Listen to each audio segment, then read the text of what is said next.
దేవుని పరిశుద్ధ నామమునకు మహిమ. ఈ ఆరాధన కూడికి వచ్చిన మీ అందరికీ యేసుక్రీస్తు నామమున శుభాభివందనాలు.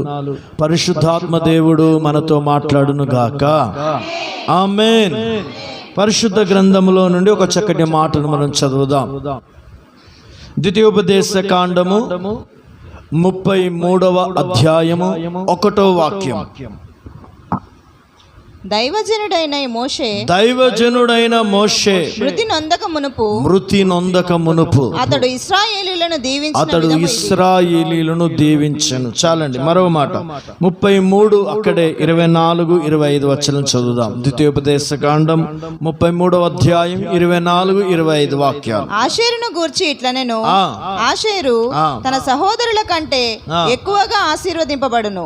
అతడు తన సహోదరుల కంటే కటాక్షము నందును, తన పాదములను తైలములో ముంచుకొనెను. నీ కొమ్ములు ఇనుపవియు ఇత్తడివియు నై ఉండెను. నీవు బ్రతుకు దినములలో నీకు విశ్రాంతి కలుగును. చదవండి. నీ బ్రతుకు దినములన్నయు నీకు విశ్రాంతి కలుగును, నీకు విశ్రాంతిని కలుగును. చాలండి. హల్లెలూయా. అందరూ చెప్పండి హల్లెలూయా, హల్లెలూయా. దైవజనుడైన మోషే ఇశ్రాయేలీయులకు మొదటి కాపరిగా నియమింపబడిన మోషే ఇశ్రాయేలు ప్రజలను ఐగుప్తు దేశము నుండి విడిపించి కనాను దేశమునకు నడిపించుటకు దేవుడు ఎన్నుకున్న దైవజనుడు, సేవకుడు మోషే. హల్లెలూయా, హల్లెలూయా. 12 గోత్రముల యొక్క సమూహమే ఇశ్రాయేలీయుల సంతానం.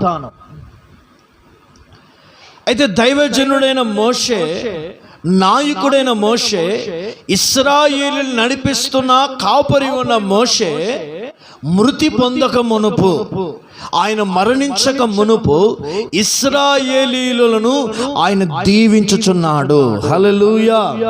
అందరూ చెప్పండి హల్లెలూయా. ఇశ్రాయేలీయులు ఎవరు? ఇశ్రాయేలులు ఎవరు తెలుసండి?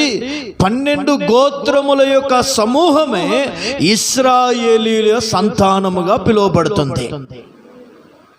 అయితే దైవజనుడైన మోషే ఒక్కొక్క గోత్రాన్ని ఏం చేస్తున్నాడండి? ఆశీర్వదిస్తున్నాడు. ఒక్కొక్క గోత్రాన్ని దేవుడి సన్నిధానములో మోషే దీవించుచున్నాడు. ఆయన ఒక్కొక్క గోత్రములలో ఒక గోత్రమును దేవుడు ఎలాగున దీవించమన్నాడో దానిని మనము ధ్యానం చేద్దాం. హల్లెలూయా, హల్లెలూయా. ఆ దైవజనుడైన మోషే ఆశీర్వదించిన ఇశ్రాయేలీయుల గోత్రములలో ఒక గోత్రం ఏంటిదంటే ఆషేరు గోత్రం. ఆమేన్ చెప్పండి. హల్లెలూయా. ఏ గోత్రమును ఆయన ఆశీర్వదిస్తున్నాడు? ఈ 12 గోత్రములలో ఒక గోత్రమైన ఆషేరు గోత్రం. ఆషేరు గోత్రమును గురించి, లేక ఆషేరుని గురించి, ఆషేరు వంశమును గురించి, ఆషేరు పిల్లల వారి సంతానమును గురించి ఇదిగో ఇట్లా నేను ఏమనంటున్నాడు తెలుసండి? ఆషేరు, నువ్వు సహోదరులందరికంటే ఎక్కువగా ఆశీర్వదించబడతావు. నువ్వు సహోదరుల యొక్క కటాక్షమును పొందెదవు అని చెప్పుతూ, ఆషేరు, నీ బ్రతుకు దినములన్నీ నువ్వు విశ్రాంతిని అనుభవించెదవు. హల్లెలూయా, హల్లెలూయా. దైవజనుడైన మోషే వారిని ఆశీర్వదిస్తున్నాడు. ఆషేరును ఆశీర్వదిస్తున్నాడు. నీ సహోదరులందరికంటే నువ్వు ఎక్కువగా ఆశీర్వదించబడతావు. అది మాత్రమే కాదు, నీ సహోదరుల ఎడల నువ్వు కటాక్షమును దయను పొందుతావు.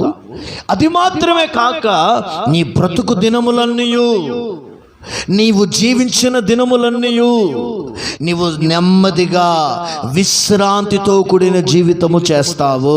హల్లెలూయా, హల్లెలూయా. ఇది మన దేవుడినితో మాట్లాడుచున్న మాట.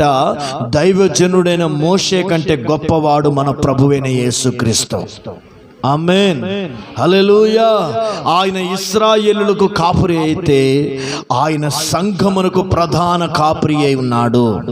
ఆమేన్. ఆయన ఇశ్రాయేలులకు నాయకుడైన మోషే నాయకుడైతే మన సంఘమునకు, జీవము కలిగిన దేవుని సంఘమునకు ఆయన నాయకుడై ఉన్నాడు. ఆయన అధిపతి అయి ఉన్నాడు. ఇశ్రాయేలు ఐగుప్తులో నుండి విడిపించబడి కనాను దేశమునకు ఇదిగో మోషే నడిపించుటకు ఎన్నుకోబడితే ఇదిగో మన ప్రధాన కాపురి అయిన యేసుక్రీస్తు ఈ పాపపు లోకములో నుండి మనం విడిపించి పరమ కానాను పడుతున్న పరలోక దేశమునకు తండ్రి రాజ్యములో చేరుట కొరకు యేసయ్య మనకు ప్రధాన కాపరిగా ఉండి నాయకుడిగా ఉండి మనల్ని నడిపిస్తున్నాడు. హల్లెలూయా, హల్లెలూయా. ఇది మన దేవునితో మాట్లాడుచున్నాడు. మన ప్రభు కూడా మనల్ని ఈ లోకములో నుండి, ఈ లోక పాపములో నుండి, ఈ లోక చీకటిలో నుండి ఆయన మనల్ని తన వెలుగులోకి మనల్ని పిలిచాడు. ఎందుకు ఆయన తనని మన వెలుగులోకి పిలిచాడంటే ఆశీర్వాదములకు వారసులగుటకే దేవుడు మనల్ని పిలిచాడు. ప్రతి సంఘములను దేవుని బిడ్డలు ఆశీర్వదించబడాలి. విశ్వాసుల కుటుంబాలు ఆశీర్వదించబడాలి. దైవజనుల కుటుంబాలు ఆశీర్వదించబడాలి. వారి పిల్లలు ఆశీర్వదించబడాలి. వారి భర్త చేయించిన పనులు ఆశీర్వదించబడాలి. వారు చేయించిన పనులు ఆశీర్వదించబడాలి. వారు పిసుకుపిండి తొట్టియు ఆశీర్వదించబడాలి.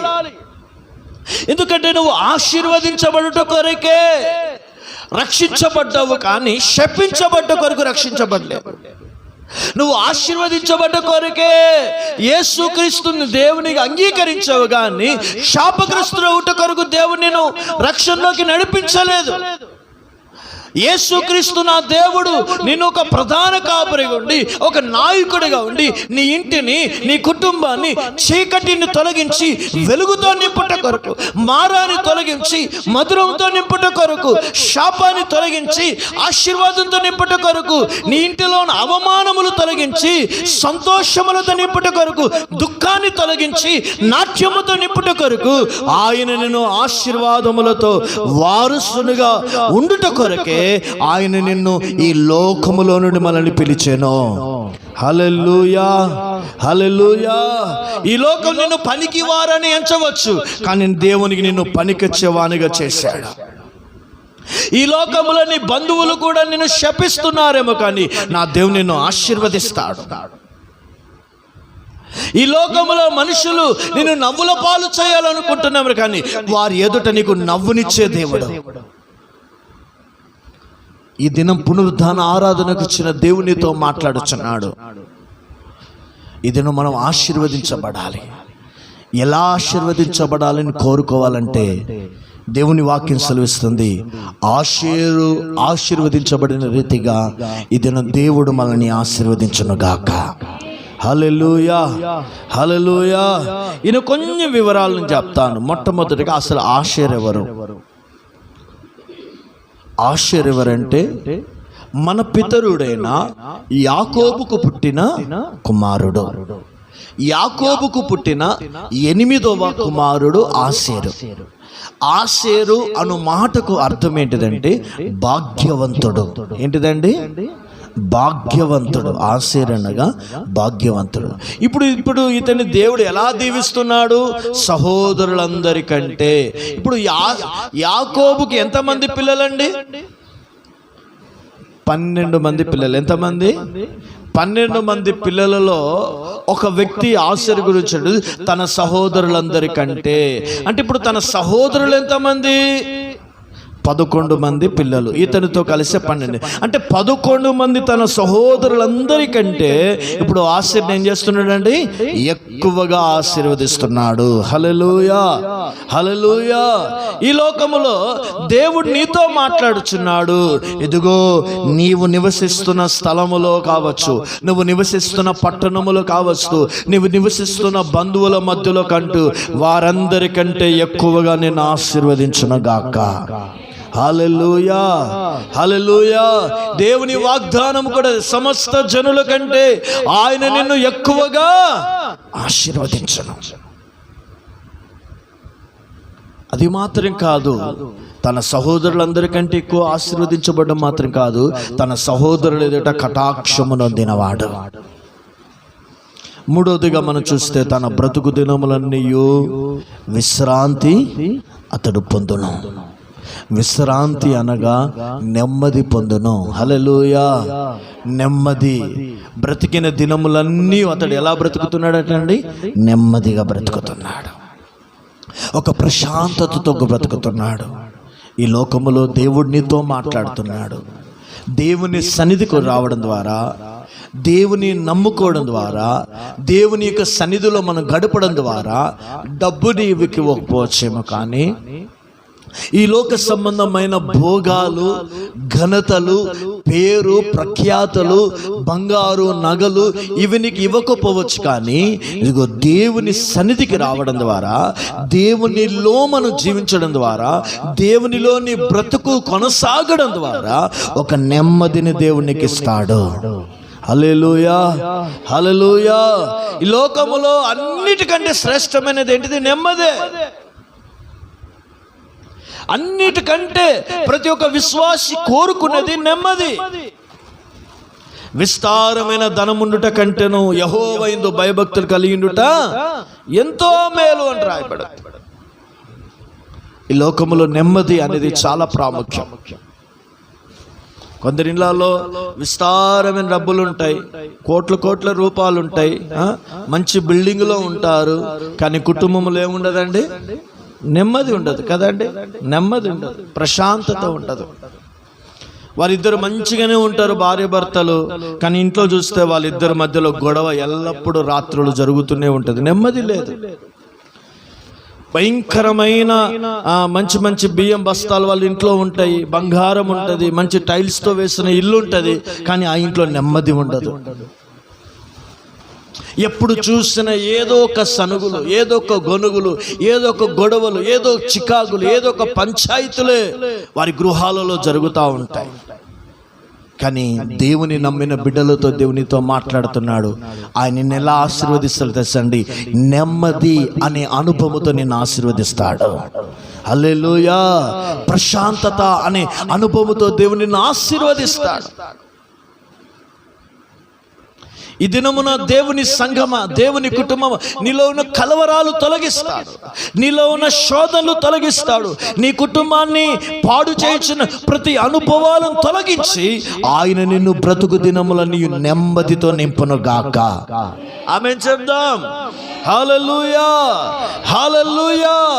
నీ భర్తకు దేవుడు నెమ్మదిచ్చును గాక, నీకు నెమ్మదినిచ్చును గాక, నీ పిల్లలకు నెమ్మదిచ్చును గాక, మీ వ్యాపారంలో నెమ్మది కలుగును గాక. హల్లెలూయా, హల్లెలూయా. ఈ లోకంలో నెమ్మది కొరకు సముద్రాలు దాడుతున్నారు, నెమ్మది కొరకు కొండలెక్కుతున్నారు, నెమ్మది కొరకు గుట్టలెక్కుతున్నారు, నెమ్మది కొరకు విస్తారమైన ధనాన్ని ఖర్చు పెడుతున్నారు, కానీ నెమ్మది దొరకతలేదు. కానీ నెమ్మది దొరికే స్థలము, ప్రశాంతత దొరికే స్థలము, ప్రశాంతనిచ్చే దేవుడు ఒక ప్రభువైన యేసు క్రీస్తు చేతిలో మాత్రమే ఉంది. హల్లెలూయా, హల్లెలూయా. అందుకే దేవుడు నీతో మాట్లాడుతున్నాడు. దైవజనుడు యేసు క్రీస్తు ప్రభుకు సాదృశ్యము, ఆసేరు సంఘానికి సాదృశ్యం, లేక ఆసేరు ఒక విశ్వాసి తన కుటుంబానికి సాదృశ్యం. ఇప్పుడు ఆసేరు స్థానములో మీరున్నారు, ఇదిగో దైవజనుడు స్థానములో ప్రభువైన యేసుక్రీస్తున్నాడు. యేసుక్రీస్తు నీతో అంటున్నాడు, ఇదిగో నీ కుటుంబాన్ని, నిన్ను, నీ సహోదరులందరికంటే ఎక్కువగా నేను ఆశీర్వదిస్తాడు. హల్లెలూయా. నీ బ్రతుకు దినములన్నీ దేవునికి నెమ్మదినిచ్చునుగాక. ఆమేన్. హల్లెలూయా. ఈ దినమున నెమ్మది, ఆశీర్వాదం, ఘనత నువ్వు పొందాలంటే ఆసేరు వంటి ఆత్మీయ అనుభవాలు మనం కలిగి ఉండాలి. ఆమేన్. హల్లెలూయా. ఇటు బంగారం ఉంది, ఇటు ధనం ఉంది, ఇటు పేరుంది, ఇటు నెమ్మది ఉంది. ఏది కోరుకుంటాం? లోకం ఏం కోరుకున్నది? ఒక ఎగ్జాంపుల్ చెప్తాను. క్రిస్మస్ సందేశాలు కదా. యేసు ప్రభు కూడా ఒకసారి నిలబడ్డాడు, ఒకవైపు బరాబ్బా నిలబడ్డాడు. ప్రజలందరూ ఏం కోరుకున్నారు? బరబ్బానే కోరుకున్నారు కానీ యేసు ప్రభుని కోరుకున్నారా? కోరుకోలేదు. ఈ బరబ్బా ఎవరు? మంచివాడా? యేసు ప్రభు మంచివాడా? బరబ్బా మంచివాడా? చెప్పండి. యేసయ్య మంచివాడు, బరబ్బా చెడ్డవాడు. బరబ్బా క్రూరుడు, బరబ్బా నరహంతకుడు. బరబ్బా ఎవరు తెలుసండి? ఈర్ష్య ద్వేషాలు పెంచేవాడు. బరబ్బా ఎవరు తెలుసండి? నరహంతకుడు. ఈ నరహంతకుణ్ణి ప్రజలు కోరుకున్నారు.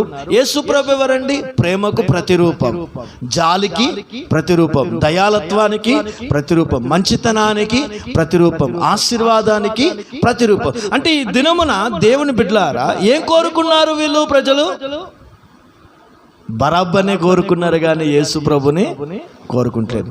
నిజమైన క్రిస్మస్ ఏంటి తెలుసండి? యేసుని కోరుకొని యేసుని ఆస్వాదించుటే నిజమైన క్రిస్మస్.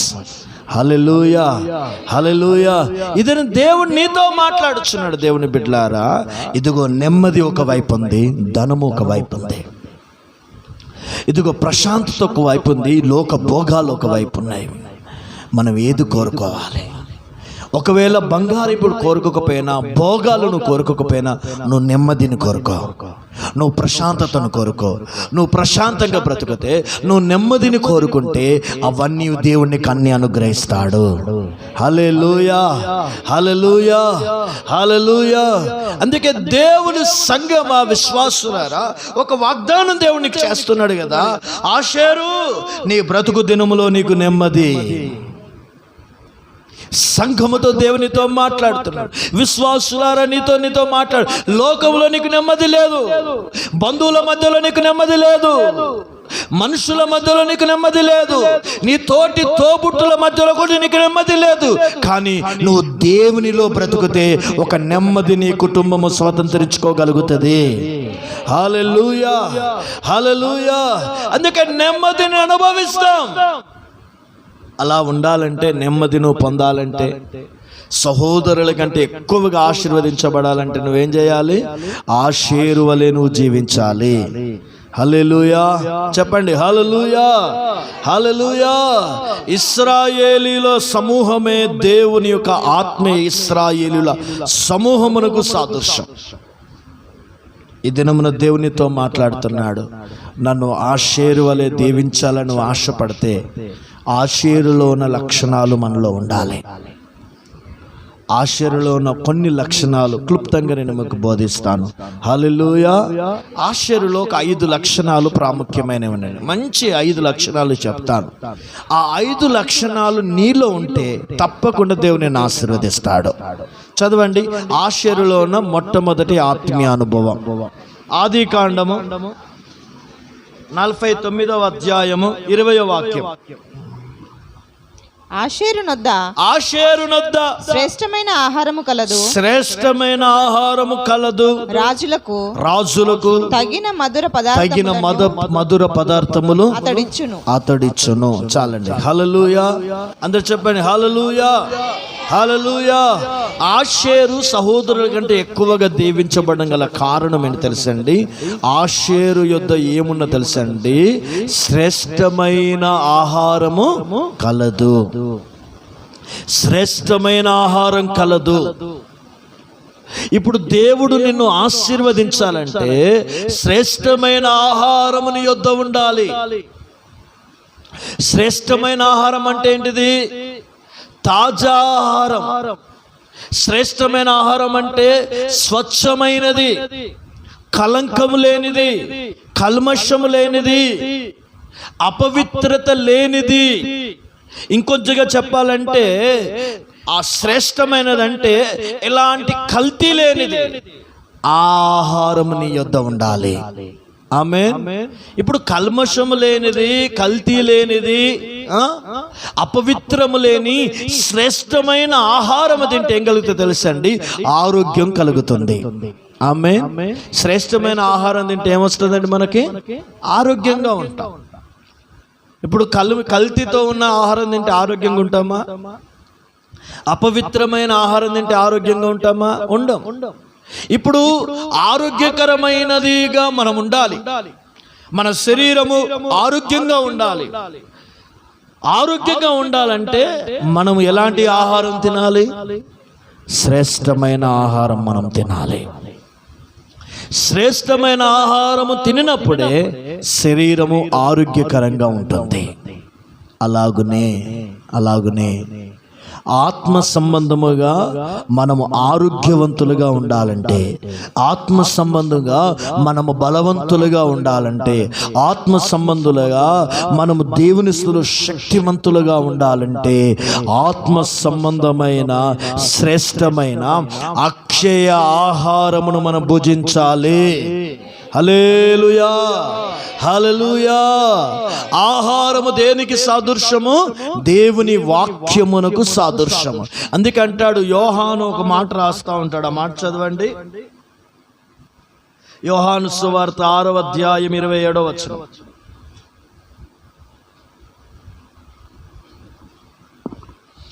క్షయమైన ఆహారము కొరకు కష్టపడకుడి గాని నిత్య జీవము కలగజేయు అక్షయమైన ఆహారము కొరకే కష్టపడుడి. అక్షయమైన ఆహారం ఏ ఆహారం అండి మనం తినేది? అక్షయ ఆహారం. ఇప్పుడు అక్షయ ఆహారం ఎక్కడ దొరుకుతుంది నీకు? జీవము కలిగిన దేవుని సన్నిధిలోనే నీకు దొరుకుతుంది. అక్షయ ఆహారమును తింటే నువ్వు ఆత్మలో బలవంతుడిగా ఉంటావు. అక్షయ ఆహారము తింటే నువ్వు ఆత్మీయంగా ఆరోగ్యకరంగా ఉంటావు. ఒకవేళ ఈ అక్షయ ఆహారము తినకపోతే మనము బలహీనులమవుతాము, మనము దిగజారిపోతాము, మనం వెనుకబడిపోతాము, ప్రార్థనలో వెనుకబడిపోతాము, ఆత్మీయతలో వెనుకబడిపోతాం, దేవుని కృపలో వెనుకబడిపోతాము, అన్ని విషయాల్లో దేవుని విషయాల్లో వెనుకబడిపోతాము. సాతాను జయించే శక్తిహీనుడిగా నువ్వు మారిపోయి సాతాను యొద్ద మనం ఓడిపోతాం. సాతానును జయించాలంటే, ఆత్మలో మనం ముందుకు కొనసాగాలంటే, మనకు ముందు నిలిచి ఉన్న పరుగు పందెములో మనము గమ్యాన్ని చేరాలంటే, ఆత్మ సంబంధమైన ఆరోగ్యవంతుడిగా నువ్వు ఉండాలంటే, దేవుడు నీకు అనుగ్రహించిన ఈ పరిశుద్ధమైన వాక్యము, ఈ పవిత్రమైన వాక్యమును మనము అనుదినము భుజించుదుముగాక. హల్లెలూయా. ఆశీర్వాద శ్రేష్టమైన ఆహారం ఉన్నది. దేవుని సంఘములో, దేవుని సంఘానికి వస్తున్న తన బిడ్డలలో, వారి కుటుంబాలలో పరిశుద్ధమైన అక్షయమైన ఆహారము ఉండాలి. వాక్యముతో వారు నింపబడాలి. అంటే నేనేం చెప్తున్నా అంటే, పరిశుద్ధాత్మ దేవుడు మీ హృదయం అంతా ఏముండాలండి? వాక్యం ఉండాలి. మీ నోట ఏముండాలి? వాక్యం ఉండాలి. మీ యుద్ధ ఏముండాలి? వాక్యం ఉండాలి. ఈ లోకంలో ఆశీర్వాదం కావాలయ్యా, ఆశీర్వాదం కావాలయ్యా, అద్భుతాలు జరగాలయ్యా, స్వస్థత కార్యాలు జరగాలి, అవన్నీ జరుగుతాయండి. అవన్నీ జరగాలంటే నీలో అక్షయ ఆహారం అనబడుచున్న వాక్యముతో నువ్వు నింపబడు. దేవుని వాక్యము చేత నువ్వు కట్టబడు. దేవుని వాక్యముని నోట ఉంచుకో. ఈ అంత్య దినాలలో వాక్యానికి స్థానం ఇవ్వట్లేదు. వాక్యానికి, ఉపదేశానికి, దైవ ప్రత్యక్షతకు మనం స్థానం ఇవ్వట్లేదు. ఎందుకు వాక్యానికి స్థానం ఇవ్వాలి తెలుసా అండి? వాక్యం ఏం చేస్తుంది? వాక్యం ద్వారా ఏం మేలు పొందుతాను తెలుసా అండి? నీ వాక్యము నన్ను బ్రతికించినది, అది నాకు బాధలలో నెమ్మదినిస్తుంది. హల్లెలూయా, హల్లెలూయా. అంతే మాత్రమేనా? 1000 బంగారు నాణముల కంటెను దేవుడిచ్చిన వాక్యము ఎంతో మేలు. యవనస్తులారా, దేని చేత వారు పరిశుద్ధపరచబడుతున్నారు? దేవుని వాక్యము చేత. అంటే వాక్యం మనలో ఉన్నప్పుడు ఏం చేస్తుంది తెలుసా అండి? మనం పరిశుద్ధంగా బ్రతుకుతాం. ఆమేన్. వాక్యం నీలో ఉంటే పరిశుద్ధంగా బ్రతుకుతాం. వాక్యం నీలో ఉంటే ఆ వాక్యము నిన్ను బ్రతికిస్తుంది. వాక్యం నీలో ఉంటే ఇదిగో నీకు మేలు కలుగుతుంది. అందుకంటున్నాడు, దివారాత్రము దేవుని వాక్యమును ధ్యానించువాడు అతడు ధన్యుడు. అతడు ఆకువాడక తన కాలమందు ఫలమిచ్చు చెట్టు వలె ఉండను అంటాడు. అందుకే దావీదు అంటాడు, నీ వాక్యము ధ్యానించుచుండగా నా గుండెలు ఏముడుతుందండి? మంట పడుతున్నది. హల్లెలూయా. ఇప్పుడు నువ్వు దేవుని కొరకు బ్రతకాలి, దేవుని కొరకు నడవాలి, దేవుని కొరకు జీవించాలి అని నీకు ఆ ఆశ, ఆ సమర్పణ, ఆ ప్రతిష్టతలోకి రావాలంటే నువ్వు వాక్యము చేత నువ్వు మండాలి. మొదట నీలో వాక్యం ఉంటే ప్రభు కొరకు బ్రతకాలనే మంట నీలో రగులుతుంది. నీలో వాక్యం లేనంత కాలం ఏం జరుగుతుందండి? ఏం జరగదు. అందుకే దేవుని వాక్యానికి స్థానం ఇచ్చే బిడ్డలుగా మనం ఉండాలి. హల్లెలూయా, హల్లెలూయా. ఎందుకంటే దేవుని వాక్యమే మనల్ని బ్రతికిస్తుందటండి. ఏం చేస్తుందటండి? వాక్యం బ్రతికిస్తుంది. ఒకసారి యాయీరు కుమార్తె, మనకు తెలుసు కదా, సమాజ మందిరపు యొక్క అధికారి యొక్క యాయీరు కుమార్తె చచ్చిపోయింది. ఏమైందండి? చనిపోయింది. అప్పుడు యేసు ప్రభు ఆ స్థలానికి వచ్చినప్పుడు ప్రభు అంటున్నాడు, ఆమె చనిపోలేదు, ఆమె నిద్రించుచున్నది, మీరు బాధపడకండి, దిగులు పడకండి, నాకు స్థలం ఇవ్వండి అన్నాడు. దేవునికి స్థలం ఇచ్చిన యేసు ప్రభు ఏం చేశాడండి? ఆమె మీద చేతులు పెట్టి ప్రార్థన చేయగా ఆమె చనిపోయిన ఆమె కుమార్తె బ్రతికింది. హల్లెలూయా. ఆయన బ్రతికిన వెంటనే ప్రభు వారితో చెప్పిన మాట ఏంటి తెలుసా అండి? ఈ చిన్నదానికి వెంటనే భోజనమును పెట్టండి. చదవండి ఆ మాట ఒకసారి. లూకా సువార్త 8వ అధ్యాయము 55వ వచనం.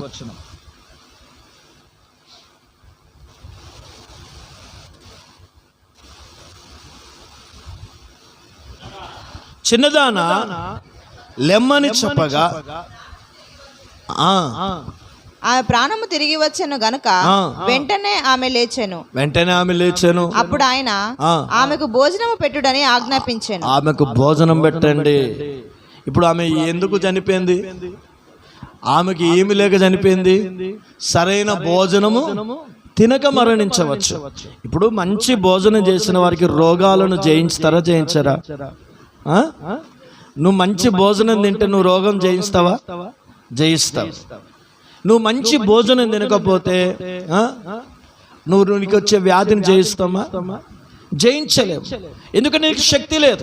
ఇప్పుడు ఈమె బ్రతికించబడిన వెంటనే మరలా వ్యాధికి గురి కాకున్నట్లుగా వెంటనే ఈమెకు భోజనమును పెట్టండి.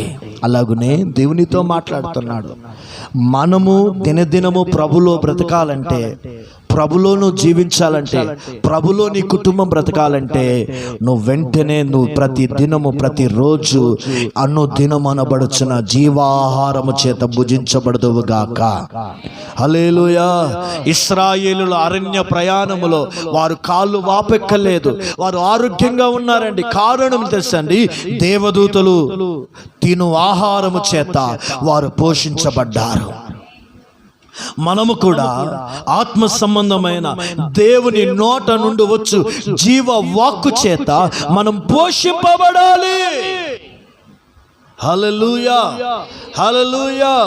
3 విధమైన ఆహారాలు ఉంటాయి. చెప్పండి అమ్మా, చెప్పండి అతడు. 3 విధములైన ఆహారాలు. ఇశ్రాయేలు 3 విధమైన ఆహారాల చేత పోషించబడ్డారు.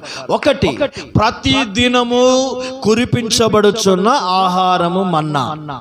2, సబ్బాతు దినమున ఇదిగో వారు కొరకు సమకూర్చుకుంటున్న మన్నా. 3, ప్రత్యక్షపు గుడారములో అతి పరిశుద్ధ స్థలములో నిబంధన మందసములో బంగారు పాత్రలో నిలిచి ఉన్న మన్నా. హల్లెలూయా, హల్లెలూయా. ఈ 3 విధమైన మన్నాల చేత ఇదిగో ఇశ్రాయేలీలు పోషింపబడాలి. ఆమేన్, హల్లెలూయా. ప్రతిరోజు నువ్వేం చేయాలి? ఇశ్రాయేలులు మన్నాను సమకూర్చుకోవాలి. విశ్వాసులు ఏం చేయాలి? ఒకవేళ ఈ రోజును వారు మన్నాను సమకూర్చుకోకపోతే ఏమవుతుంది? వాళ్ళు పచ్చులై ఉంటారు కదా, వారికి ఆ దినం అంతా బలహీనంగా ఉంటారు కదా. అలాగనే ప్రతిరోజు నువ్వు భోజనం చేసినట్లుగా ప్రతిరోజు నువ్వు బైబిల్ చదవాలి. ఆమేన్. ఏం చదవాలి? పేపర్ కాదు చదవాల్సింది, ప్రతిరోజు బైబిల్ చదవాలి.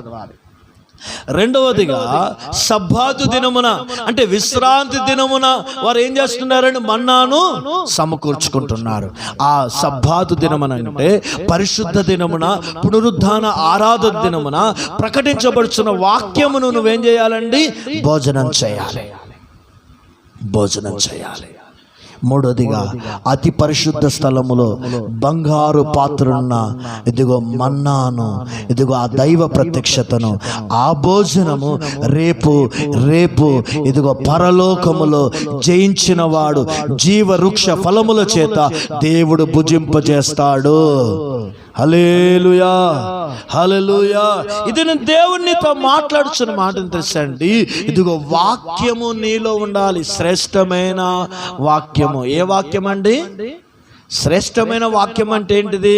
శ్రేష్టమైన ఆహారం ఉన్నదంటే శ్రేష్టం కానిది కూడా ఉన్నది అని అర్థమా కాదా? ఇక్కడ తాజా టమాటా పండ్లు ఉన్నాయంటే ఇక్కడ తాజా లేని టమాటా పండ్లు కూడా ఉన్నట్టు. అందుకే దేవుని సంగమా, ఈ లోకములో ఎన్నో బోధలు ఉన్నాయి, ఎన్నో బోధలు ఉన్నాయి. కానీ నువ్వు ఏ బోధలో ఉండాలి తెలుసండి? ఏ ఉపదేశములో ఉండాలి? ఏ వాక్యం చేత నువ్వు కట్టబడాలంటే అపోస్తులకు ఒక్కసారి అప్పగింపబడిన ఉపదేశమందు కట్టబడిన బోధయే అది శ్రేష్టమైన అక్షయ ఆహారం అనే బోధ. హల్లెలూయా, హల్లెలూయా. పరిశుద్ధులకు ఒక్కసారి అప్పగింపబడిన బోధ పరలోకపు బోధ, అది ఆత్మ సంబంధమైన బోధ. ఇది దేవుని సంఘముగా నిన్ను కట్టుచున్న బోధ. ఇది సార్వత్రిక సంఘముగా నిన్ను కట్టుచున్న బోధ. అపవాదిని జయించుటకు బలము ఇచ్చే బోధ. అది అపోస్తులకు అనుగ్రహింపబడిన ఉపదేశం. ఏంటిది ఉపదేశం? తెల్లబట్టలు ఉపదేశం కాదు. ఏంటిది ఉపదేశం? ఉపదేశం ఏంటిదో చెప్తాను వినండి. మారు మనస్సు అనే బోధ సంఘములో ఉండాలి. బాప్తిస్మము అనే బోధ సంఘములో ఉండాలి. పరిశుద్ధాత్మ అభిషేకము అనే బోధ ఉండాలి. వేరుబాటు జీవితం అనే బోధ ఉండాలి. శ్రమల జీవితం అనే బోధ ఉండాలి. దైవిక స్వస్థత, విశ్వాసం అనే బోధ ఉండాలి. దేహ విమోచన అనే బోధ ఉండాలి. ఈ 7 విధముల కలయిక, ఈ 7 విధమైన మెట్లు అది అపోస్తుల ఉపదేశం. హల్లెలూయా. అది పరిశుద్ధులకు అప్పగింపబడిన బోధ. అది పరలోకపు బోధ. అది అపోస్తులు ప్రవక్తలు వేసిన పునాది. ఈ బోధ మీద కట్టబడుతున్న వారు ఈ అపోస్తుల ఉపదేశమును, ఈ ప్రతిష్టత గల బోధను కలిగిన వారు ఇదిగో వారిని దేవుడు దీవిస్తున్నాడు. హల్లెలూయా. ఇప్పుడు నీ ఇంటిలో అపోస్తుల నడిపింపులో ఉన్న దైవజనులుగా మేము ఏ వాక్యాన్ని బోధిస్తున్నామో, ఏ వాక్యాన్ని ప్రకటిస్తున్నామో, ఈ బోధ కాక దేవదూత వచ్చి మనల్ని బోధించిన దాన్ని నమ్మకూడదు. దాన్ని నమ్మిన వాడు శాపగ్రస్తుడు అని రాయబడింది. అందుకే సంగమా, నీ కుటుంబాలు దీవించబడాలి, నీ పిల్లలు దీవించబడాలి. నీ ఇంటిలో సాతాను దుర్గములను ఇదిగో వాని తంత్రములను లయపరచగలిగిన శక్తిమంతుడిగా నువ్వు మారాలంటే ఈ పరలోకపు బోధతో నీ ఇల్లు కట్టబడునుగాక. ఆమేన్ చెప్పండి. హల్లెలూయా. ఒక దినం రాబోతుంది. ఏది దొరకని దినం రాబోతుందండి? వాక్యము, ఉపదేశము దొరకని దినం. చదవండి మాటలు. ఆమోసు గ్రంథం 8వ అధ్యాయము 11 నుండి 13 వచనం వరకు. రాబో దినములయందు దేశములో నేను క్షామము పుట్టింతును, అది అన్నపానము లేకపోవుట చేత కలుగు క్షామము కాక యెహోవా మాటను వినకపోవుట వలన కలుగు క్షామముగా ఉండును. ఇదే యెహోవా వాక్కు. కాబట్టి జనులు యెహోవా మాట వెదుకుటకై ఈ సముద్రము నుండి ఆ సముద్రము వరకు ఉత్తర దిక్కు నుండి తూర్పు దిక్కు వరకు సంచరించుదురు గాని అది వారికి దొరకదు. చాలండి. ఏది దొరకదు? వాక్యం నీకు దొరకదు, ఉపదేశం నీకు దొరకదు, ప్రతిష్టత గల బోధ నీకు దొరకదు. ఎందుకు దొరకదు తెలుసండి? అప్పుడు ఆ సేవకులు ఇక్కడ ఉండరు, రేపు పరలోకంలోకి వెళ్ళిపోతారు. అప్పుడు సంఘం నీకు ఉండదు, అది పరలోకానికి వెళ్ళిపోతుంది. అప్పుడు నువ్వు ఎంత వెతికినా ఉపదేశం దొరకదు, ప్రత్యక్షత నీకు దొరకదు, సత్యవాక్కు నీకు దొరకదు. కాబట్టి సంఘమా, యెహోవా దొరుకు కాలమున ఉపదేశం ఉపదేశము, వాక్యము, శ్రేష్టమైన ఆహారము దొరుకు కాలమున మనం సమకూర్చుకుందాము గాక. హల్లెలూయా. యోసేపు 7 సంవత్సరాల కరువు రాకమునుపే ఆయన ఏం చేశాడండి?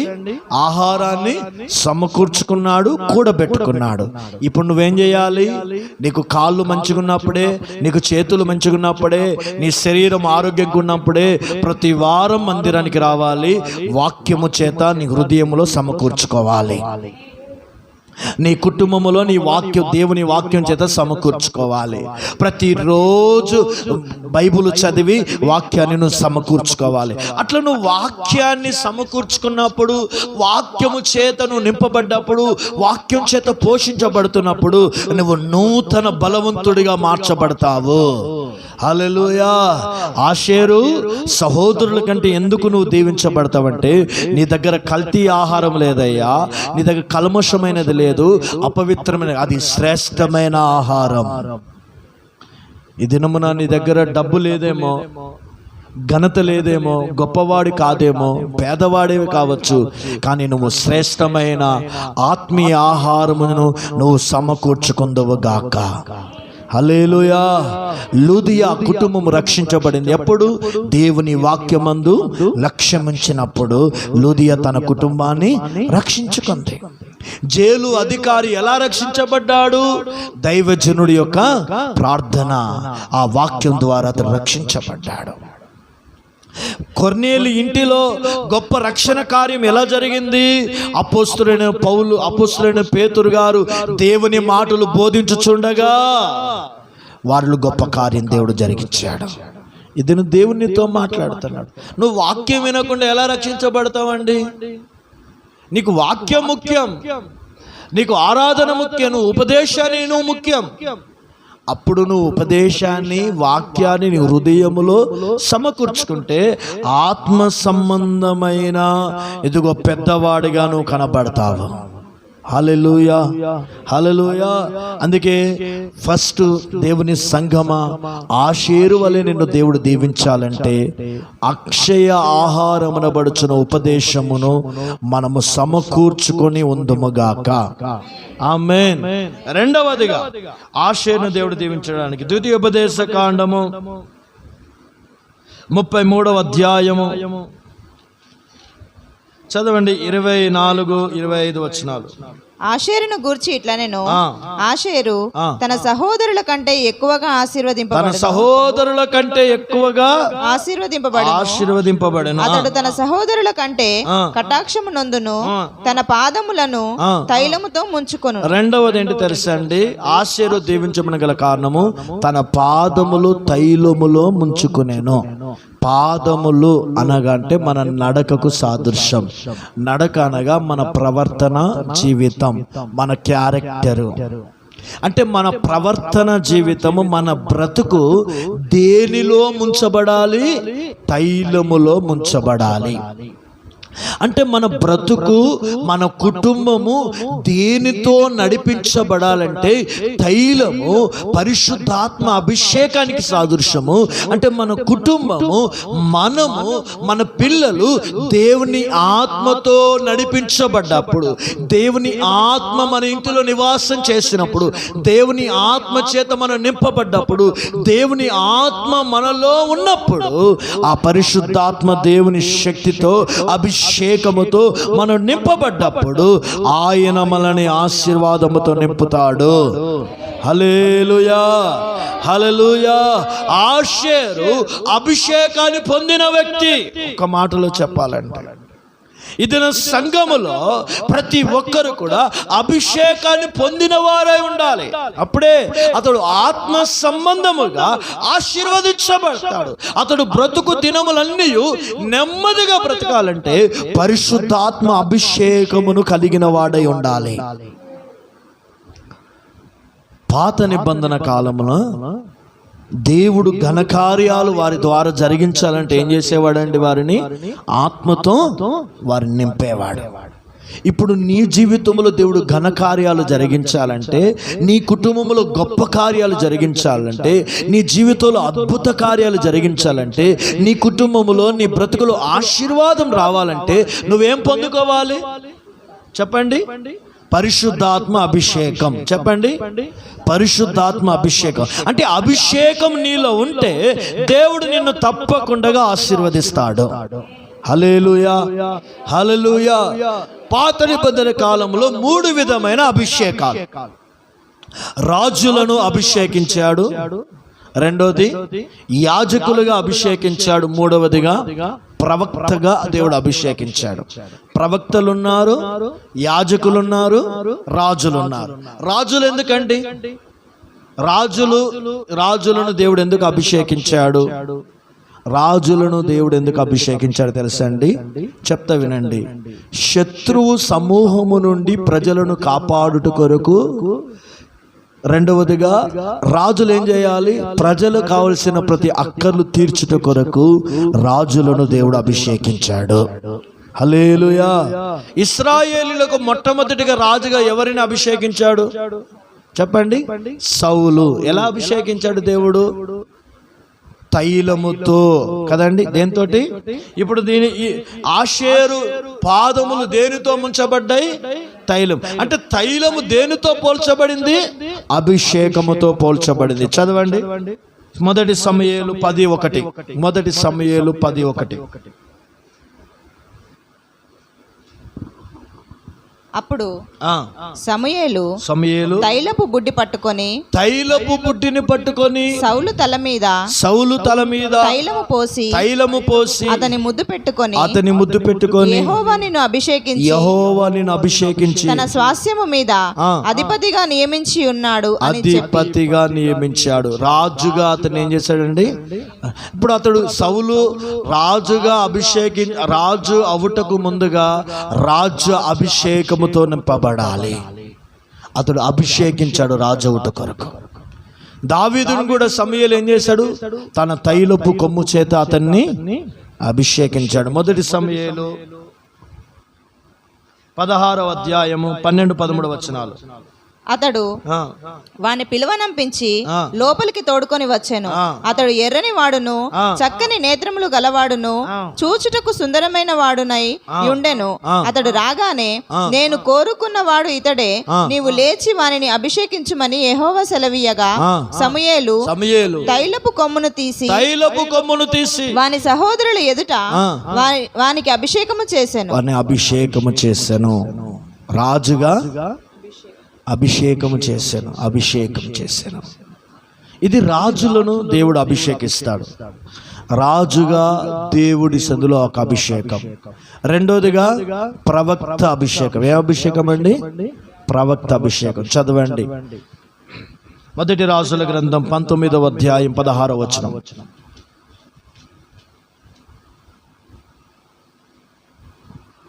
ఇశ్రాయేలు వారి మీద నింషి కుమారుడైన యోహుకు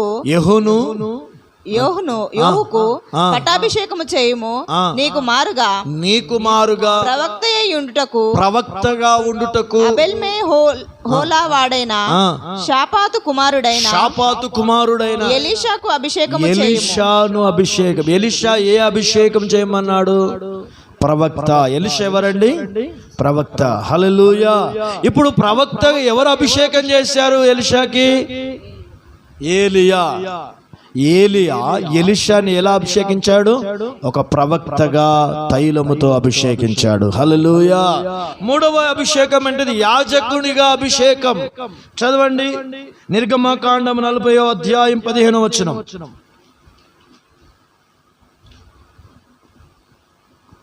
వారు నాకు యాజకులగుటకై నీవు వారి తండ్రిని అభిషేకము చేసినట్లు వారికిని అభిషేకము చేయము. ఎవరితో ఈ మాట చెప్తున్నాడు దేవుడు? దైవజనుడైన మోషేతో అంటున్నాడు.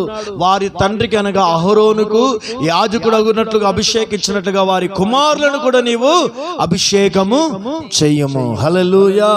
చూడండి, దేవుడు పాత నిబంధన రాజులను దేవుడు తైలముతో అభిషేకించాడు, ప్రవక్తలను తైలముతో అభిషేకించాడు, మూడవది యాజకులను తైలముతో అభిషేకించాడు. ఇప్పుడు రాజులు ఏం చేయాలి?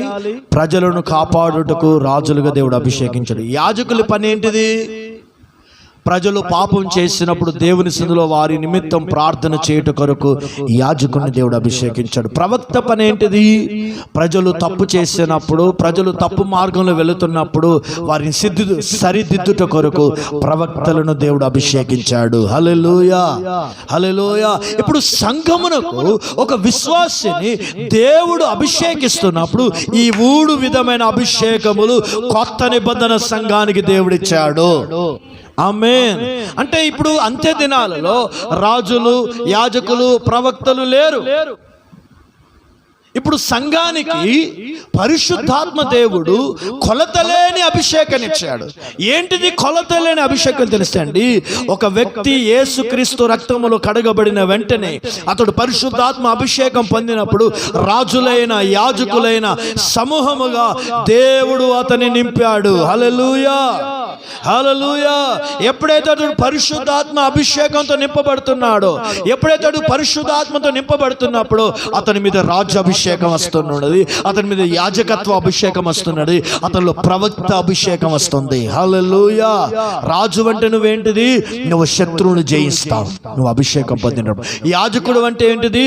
నువ్వు చేసిన పాపముల నిమిత్తం ప్రాయశ్చిత్తపడ్డ కొరకు ప్రార్థనలో పోరాడే వ్యక్తివి. యాజకుడు ఎవరండి?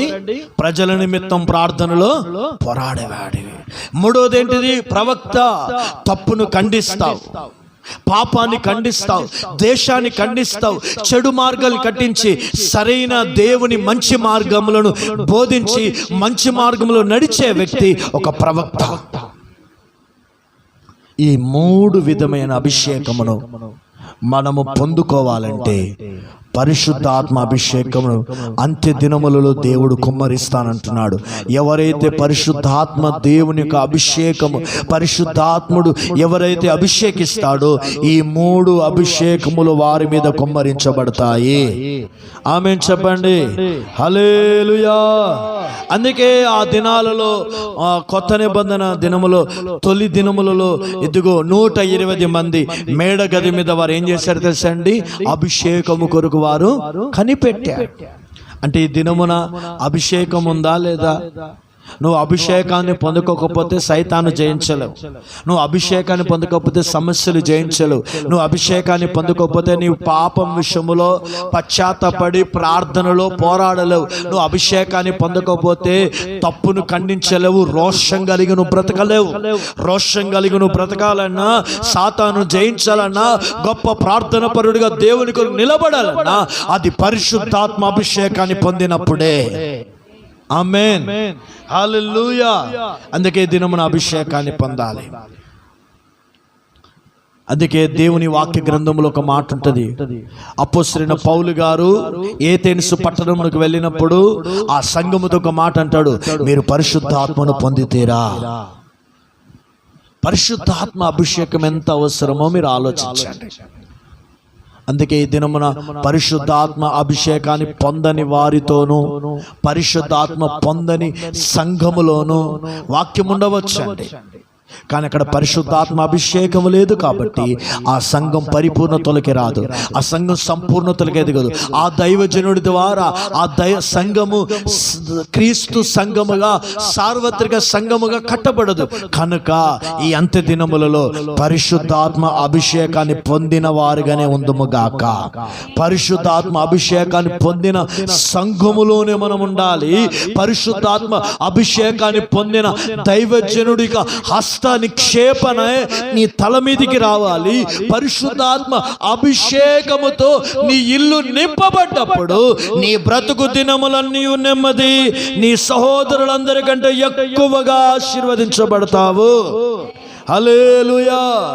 ఒకవేళ పరిశుద్ధాత్మను పొందిన వ్యక్తిని ఏలన చేస్తే ఏం జరుగుతుందో చెప్పండి? పరిశుద్ధాత్మ అభిషేకాన్ని పొందిన వారిని ఏలన చేస్తారు. రాసుకోండి.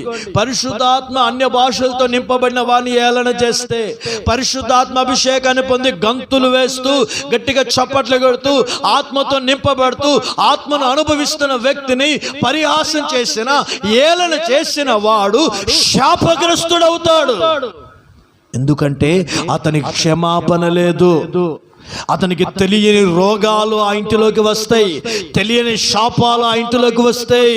ఐగుప్తులో ఉన్న సకల విధమైన రోగముల చేత, లోకపు రోగముల చేత ఆ ఇల్లు శపించబడుతుంది. కేవలం అండి, పరిశుద్ధాత్మ పొందిన వ్యక్తిని నువ్వు దూషించా, పరిశుద్ధాత్మ అభిషేకాన్ని పొందిన వ్యక్తికి పరిహాసం చేసావు. పరిశుద్ధాత్మతో నింపబడుతున్నప్పుడు ఏలనగా మాట్లాడు. ఆ మనుషుడు చూడకపోవచ్చు, పరలోకమందున తండ్రి దేవుడు అతన్ని చూస్తున్నాడు.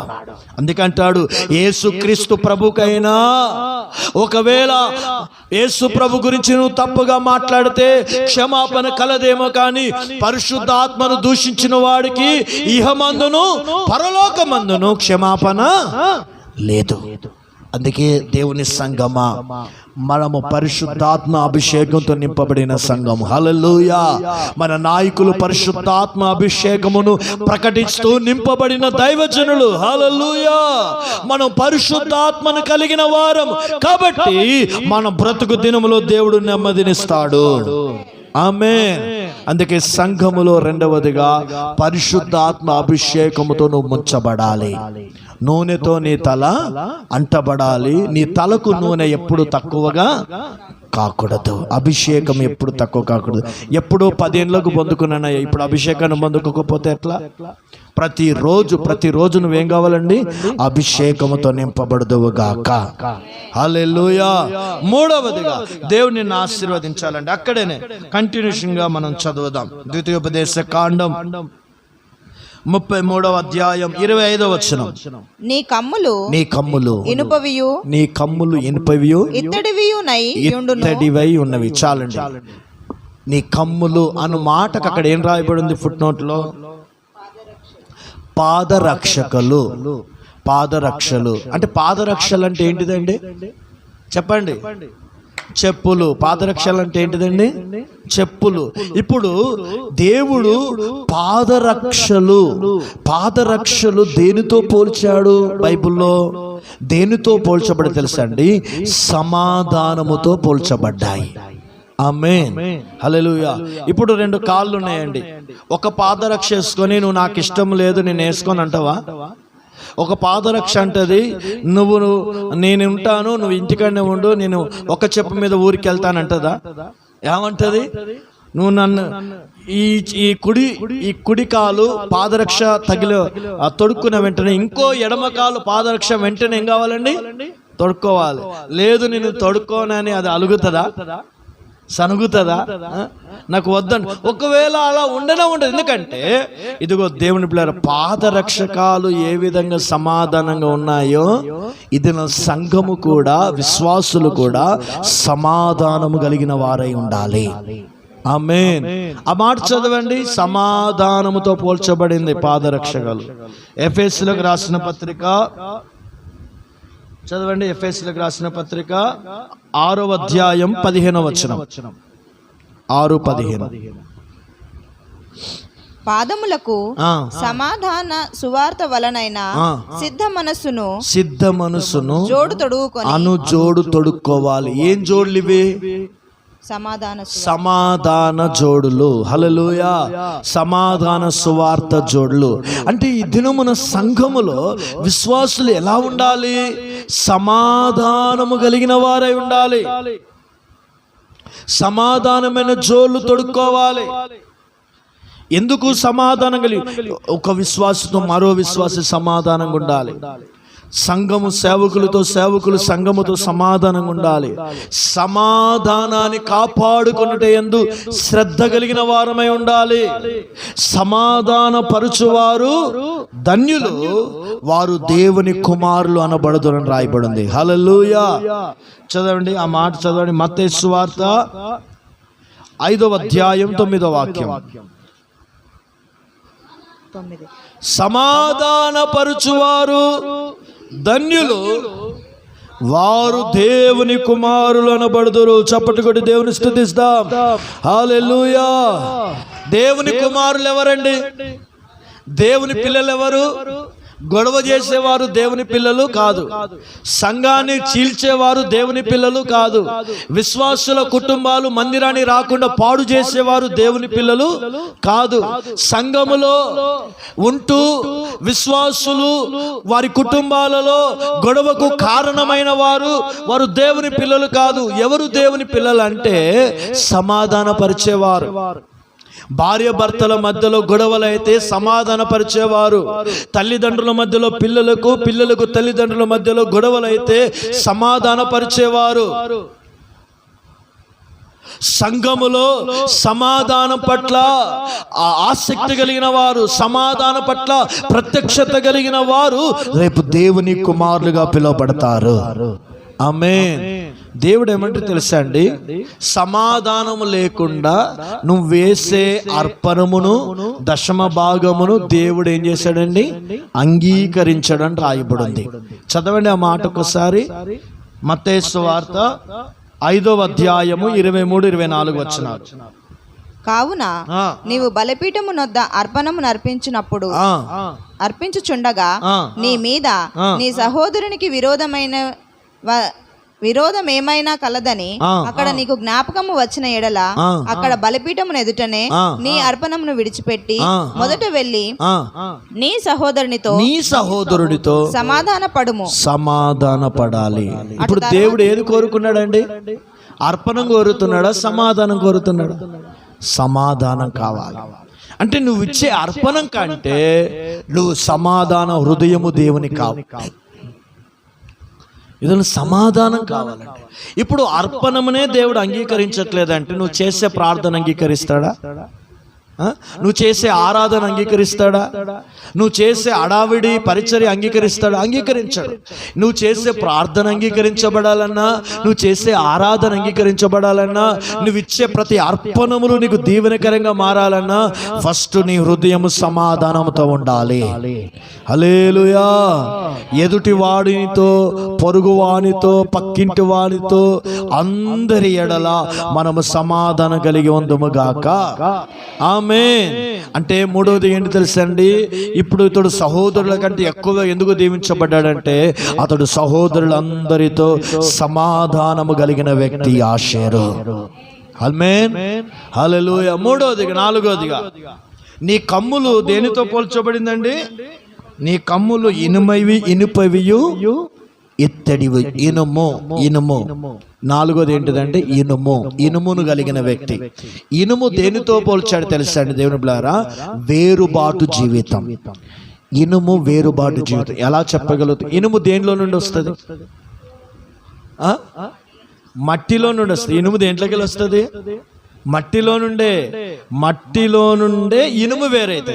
ఇప్పుడు మట్టిలో నుండి తీయబడిన ఇనుము నువ్వు మరలా మట్టిలో ఏమైతుంది? ఇనుము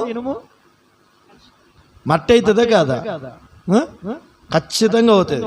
ఇప్పుడు ఈ బండ మీద ఉన్న ఇనుము తీసి నేల మీద వేసి ఒక సంవత్సరం తరచూడు, అదని తుప్పు పట్టిపోదా? ఆ తుప్పు అంతా ఏంటిది? మట్టే కదా. అంటే మట్టిలో నుండి తీయబడినది ఇనుము మరలా ఇనుము మట్టిలోకి వెళ్ళిపోతే మళ్ళీ మట్టి అయిపోతుంది. అంటే మట్టిలో ఇప్పుడు మనం ఎందులోకి వెళ్ళి తీయబడ్డాము? లోకం అనే మట్టిలో నుండి తీయబడిన ఇనుము వంటి వారము. హల్లెలూయా. ఇప్పుడు లోకములో నుండి తీయబడిన మనము మరలా మట్టిలోకి మనం వెళ్ళినట్లుగా ఇనుము వెళితే మనం మట్టి అయిపోతుంది. ఇనుము లోకములో నుండి తీయబడిన వారము మనము మరలా లోకములకు వెళ్ళిపోతే లోకస్తులు అయిపోతావు. ఇన్నాళ్ళు క్రైస్తవుడిగా పిలువబడిన నీవు లోకస్తుడుగా అయిపోతావు. లోకస్తుడివి కాకుండా ఉండాలంటే ఇనుము వలె వేరు చేయబడిన జీవితం కలిగి ఉందుముగాక. ఆమేన్. మట్టిలో నుండి ఇనుము వేరైనట్లుగా విశ్వాసులు, క్రైస్తవ బిడ్డలు, రక్షణ పొందిన దేవుని బిడ్డలు ఈ తరమగు మూర్ఖులకు వేరై ఉండినప్పుడే వారు కడపటి వారు రక్షణను పొందుతారు. హల్లెలూయా. హల్లెలూయా. అందుకే లోకస్తుల వలె, లోక అలవాట్ల వలె, లోక ఆచారాల వలె, లోక పద్ధతుల వలె క్రైస్తవులు చేయకూడదు. నీ ఇంట్లో వివాహం అయితే ఫస్ట్ దైవజనుడితో ప్రార్థన చేపించుకొని కార్యాలు ప్రారంభించాలి. నీ ఇంటిలో త్రాగుబోతుల విందులు ఉండకూడదు. నీ ఇంట్లో ఆచార సంబంధమైన కార్యాలు ఉండకూడదు. నీ ఇంట్లో వాస్తులని, నక్షత్రాలని, ఈ యొక్క లోక సంబంధమైన కార్యాలు నీ ఇంట్లో ఉండకూడదు. ఐగుప్తు సంబంధమైన ప్రతి విధమైన ఆచార క్రియలు నీ ఇంట్లో ఉంటే నీవు దేవుని బిడ్డవిగా దేవుని ఆశీర్వదించాడు. నువ్వు లోకములో నుండి వేరు చేయబడాలి, అన్యజనులో నుండి నువ్వు వేరు చేయబడాలి. ఆమేన్, హల్లెలూయా. దేవుని కోపము ఇశ్రాయేలీయుల మీద ఎప్పుడు వచ్చింది తెలుసా అండి? పోత పోసిన దూడను చేసుకున్నప్పుడు దేవుని ఉగ్రత వారి మీదకి వచ్చింది. ఇశ్రాయేలీయులు దేవుడిని యెహోవాను ఆరాధిస్తున్న బిడ్డలు ఏం చేశారు? దూడను ఆరాధించడానికి వెళ్ళారు. ఇంత త్వరగా వారు తిరిగి చెడిపోయారని రాయబడింది బైబిల్లో. ఇద్దరు క్రైస్తవులు ఎందుకు చెడిపోతున్నారో తెలుసా అండి? రక్షణ పొందిన దేవుని బిడ్డలు ఎందుకు చెడిపోతున్నారు? ప్రతిష్టతను ఎందుకు కోల్పోతున్నారు? లోకముతో కలిసిపోతున్నారు, లోకస్తులతో కలిసిపోతున్నారు. లోక సంబంధమైన అలవాట్లకు, ఆచారాలకు బలహీనమైపోయి పాటు పడిపోయి దేవునికి స్థానం ఇవ్వట్లేదు, దైవజనులకు స్థానం ఇవ్వట్లేదు, సంఘానికి స్థానం ఇవ్వట్లేదు, దేవుని మహిమకు స్థానం ఇవ్వట్లేదు, దేవుని పరిశుద్ధతకు స్థానం ఇవ్వట్లేదు, దేవుని ఆత్మకు స్థానం ఇవ్వకపోవడం ద్వారా వారు దీవించబడట్లేదు. నువ్వు దీవించబడాలా, నువ్వు ఆశీర్వదించబడాలా, నువ్వు దీవించబడాలంటే నీకు అన్య సంబంధమైన ఏదియో నీ ఇంటిలో కనబడకుండా ఉండునుగాక. ఆమేన్, హల్లెలూయా. నీ ఇంట్లో పండుగ ప్రతి ఆదివారం క్రైస్తవుడికి పండుగే. అందుకే సంగమ విశ్వాసులారా, అన్యజనుల పద్ధతులు నీ ఇంట్లో ఉంటే నువ్వు క్రైస్తవుడే కాదు, నువ్వు నామకార్థుడివే. ఇప్పుడు నామకార్థులు అందరూ పరలోకానికి వెళ్తారా? నేను చెప్తున్నాను, నరకములో 3 భాగాలు ఉంటాయి. వినండి, భయంకరమైన సబ్జెక్ట్ అది. నరకములో 3 భాగాలు. 1 చీకటి, అగాధ చీకటి, 2 పాతాళము, 3 అగ్నిగుండం. ఈ 3 ఉంటాయి కదా. అందులో చీకటి, అగాధం అనే చోట ఎవరుంటారు తెలుసా అండి? నామకార్థులు. ఎవరు? నామకార్థులు. ఇక్కడ అభిషేకం తెలుసు, ఆత్మ తెలుసు, ప్రార్థన తెలుసు, దశమ భాగాలు అన్నీ తెలుసు, ఎలా బ్రతకాలని తెలిసి మరి లోకలతో స్నేహం చేస్తాడు చూసావా? లోకస్తులతో స్నేహం చేస్తాడు చూసినావా? లోక కార్యాలతో స్నేహం చేస్తాడు చూసినావా? లోక పద్ధతులతో స్నేహం చేస్తాడు. వాళ్ళు ఏ పని చేస్తే వాళ్ళు అది చేస్తాడు. ఇగో ఇతరులు వీళ్ళందరూ ఎక్కడుంటారంటే పరలోకం కాదు, అగాధ చీకటిలో ఉంటారు. పెండ్లి కుమారుని బంధించిన, పెండ్లి కుమారుని విందుకు వచ్చిన ఆ స్నేహితుడు బంధించిన ఆ అగాధ చీకటిలో ఉంటారు. అందుకే సంగమ దేవునితో మాట్లాడుతున్నాడు. లోకములు కాదండి, సంఘములు కూడా శరీర సంబంధులు ఉంటారు. సంఘములు కూడా లోక సంబంధమైన అలవాట్లు కలిగిన వారు ఉంటారు. వాళ్ళు 20 సంవత్సరాల విశ్వాసం అయినా వారి బుద్ధి మారదు, వారి ప్రవర్తన మారదు. వారి పేరుకు మాత్రమే ప్రార్థన చేస్తారు తెలుసా అండి? లోపల ఆత్మ సంబంధమైన జీవితం ఉండదు, పసలేని జీవితం. అలాంటి వారితో నువ్వు స్నేహం చేస్తే నువ్వు ఆత్మీయుడు, శరీరుగా మారుతావు. ఆ చివరికి నువ్వు సంఘానికి వస్తున్న నీవు సంఘానికి దూరం అయిపోయి విగ్రహారాధికుడిగా మార్చబడిపోతావు. అందుకే బీ కేర్ఫుల్. అందుకే సంగమా, ఇనుము స్థానములను ఉంటేనే అది ఉపయోగం. ఇనుము పోయి మట్టిలో పడితే అది మట్టి అయిపోతాయి. క్రైస్తవుడు పరిశుద్ధులతో సహవాసం ఉంటేనే కాపాడబడతాడు.